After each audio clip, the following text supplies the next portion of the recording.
আসসালামু আলাইকুম, শুভেচ্ছা, স্বাগতম। প্রিয় দর্শক, একটা সংবাদ আর কি, সংবাদটা দুঃখজনকই। ইসরায়েল, জর্দান এবং আপনার এই ফিলিস্তিনির পশ্চিম তীর নিয়ে আর কি।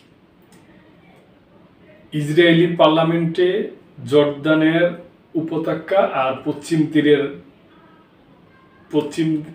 তীরকে নিয়ে পশ্চিম তীরের উপত্যকা ইসরায়েলের সাথে সংযুক্ত করার জন্য পার্লামেন্টে প্রস্তাব পাশ হয়েছে।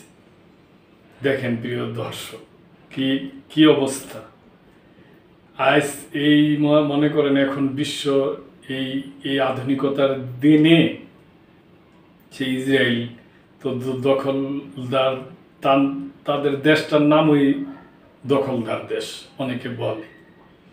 তারা মনে করেন জর্দানের ওই যে ফিলিস্তিনির পশ্চিম তীর আর জর্দানের উপত্যকা তারা তাদের দেশের সাথে সংযুক্ত করার জন্য পার্লামেন্টে প্রস্তাব পাশ করছে। আর সেই জর্দান ইসরায়েলের পক্ষ হয়ে করে। ইসরায়েলের পক্ষে যে ইরান আর ইসরায়েল যে যুদ্ধ হইল, জর্দান ইসরায়েলের পক্ষ হয়ে কাজ করছে। কি বলবেন আর প্রিয় দর্শক? প্রথম আলো পত্রিকায় সংবাদটা আসছে, অধিকৃত পশ্চিম তীর ও জর্দান উপত্যকা সংযুক্ত করতে ইসরায়েলের পার্লামেন্টে প্রস্তাব পাস। ইসরায়েলের পার্লামেন্টে নেসেটে গতকাল বুধবার জর্দান উপত্যকা সহ পুরো অধিকৃত পশ্চিম তীর ইসরায়েলের সঙ্গে সংযুক্ত করার বিষয়ে একটি প্রস্তাব পাশ হয়েছে। এতে করে বিষয়টি আলোচনার জন্য পার্লামেন্টের এজেন্ডায় যুক্ত হল। প্রস্তাবের ভাষ্য অনুযায়ী ফিলিস্তিন রাষ্ট্রের ধারণা নেসেটের আলোচ্যসূচি থেকে সরিয়ে দেওয়া হয়েছে। চিন্তা করেন, ফিলিস্তিনি যেটা আলাদা একটা রাষ্ট্র হইব এবং হওয়া উচিত, সেটা তাদের ইসে থেকে সরায় ফেলছে।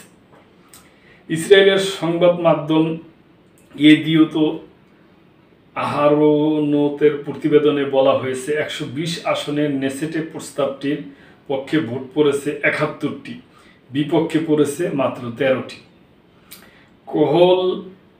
কাহল লাভান এবং ইয়েস আতিদ পার্টির প্রস্তাবে ভোট দেওয়া থেকে বিরত ছিল।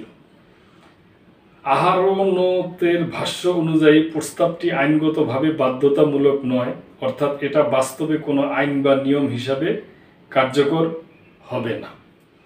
তবে নেসেটের ঘোষণা হিসাবে এর রাজনৈতিক গুরুত্ব রয়েছে। অবশ্যই গুরুত্ব রয়েছে। এটা ইসরায়েল এক সময় বলবো যে আমাদের পার্লামেন্টে পাশ হয়েছে, এটা এই পশ্চিম তীরে আর এই জর্দান উপত্যকায় আমাদেরই, তারা এটা বলবো। খসড়া প্রস্তাবে বলা হয়েছে, অধিকৃত পশ্চিম তীর ইহুদি জনগণের ঐতিহাসিক, সাংস্কৃতিক ও আধ্যাত্মিক মাতৃভূমির অবিচ্ছেদ্য অংশ।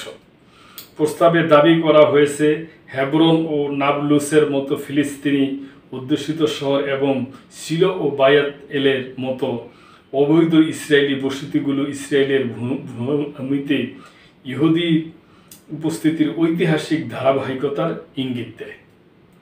প্রস্তাবে দাবি করা হয়েছে, 7 অক্টোবর আন্তঃসীমান্ত হামলা প্রমাণ করে যে ফিলিস্তিনি রাষ্ট্র প্রতিষ্ঠিত হলে তা ইসরায়েলের অস্তিত্বের জন্য হুমকি হয়ে দাঁড়াবে এবং তাতে করে আঞ্চলিক স্থিতিশীলতা বিপন্ন হবে।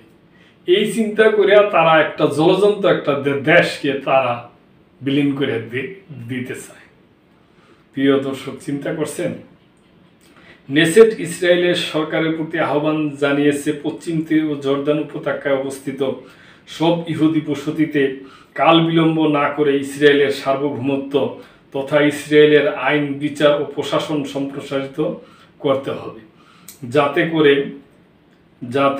করে ইসরায়েলের রাষ্ট্রের নিরাপত্তা মজবুত হয় এবং ইহুদি জনগণের মাতৃভূমিতে শান্তি, নিরাপত্তার মৌলিক অধিকার কোনোভাবেই ক্ষুণ্ণ না হয়।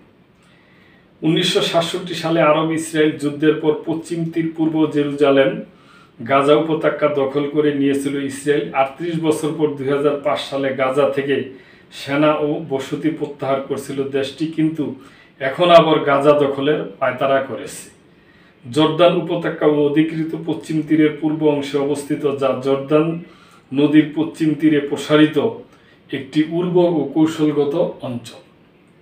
এটি প্রায় 10,000 বর্গ কিলোমিটার জুড়ে বিস্তৃত এবং ফিলিস্তিনি কৃষি, জীবনযাপন ও ভূরাজনীতিতে গুরুত্বপূর্ণ। ইসরায়েল 1967 সাল থেকে এই অঞ্চলটি দখল করে রেখেছে।